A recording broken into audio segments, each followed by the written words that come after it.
ఆయన వచ్చి అమ్మా ఇలా అని చెప్పేసి స్క్రిప్ట్ వినమ్మా పాయింట్ అని చెప్పారు. ఓకే విన్నాను, ఓకే సార్ నాకు సమ్మతమే అన్నాను.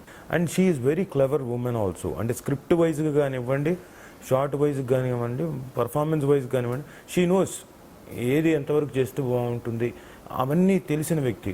ఇక్కడ ప్రాక్టికల్గా ఎలా ఉంటుందంటే ఆ ఇబ్బంది ఎలా ఉంటుందంటే లోపల కూర్చున్న వాడికి తప్ప బయట కూర్చున్న వాళ్ళకి తెలియదు. అది మట్టి కప్పెట్టారు, వర్షం పడుతుంది, చినుకులు. ఈ చినుకుల వల్ల నా కంట్లోకి మట్టి కళ్ళు తెరిచి చూడాలి.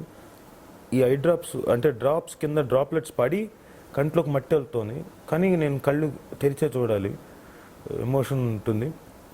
కాకుండా తడి మట్టి అంతా పైనుంచి కిందకి జారుతుంటుంది లోపల. నేను చేతులు కదపలేను. లోపల ఏదో పురుగు కుడుతున్నట్టు తొలుస్తున్నట్టు ఉంటుంది, ఏదో తిరుగుతున్నట్టు లోపల. అది బయటికి తెలియదు. నేనేం కదిలినా కానీ జనాలకి తెలియదు. నా బహుశా ఆ రోజు చేస్తున్నప్పుడు అబ్బా నాకు ఇది అవసరమా, లేకపోతే నాకు ఈ నీళ్ళు అవసరమా, నాకు ఈ గొయ్యి అవసరమా, ఈ మట్టి అవసరమా, నాకు యాక్టింగ్ అవసరమా అని బహుశా నాకు ఒక 1 minute 2 minutes అనిపించుండొచ్చు ఆ సీక్వెన్స్ చేస్తున్నప్పుడు.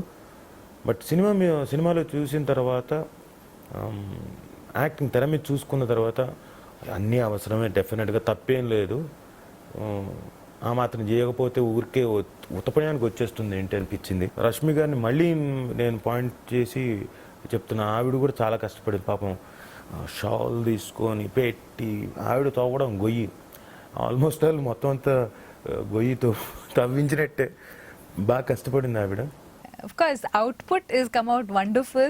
ఆ సీన్ చూస్తే డెఫినెట్గా that hard work has paid off. అంత కష్టపడడం, ఇంత మంచి అవుట్పుట్ వస్తే అన్ని కష్టాలు చిన్నగా కనిపిస్తుంది. But it is definitely a very very nice experience to share అనమాట. But yeah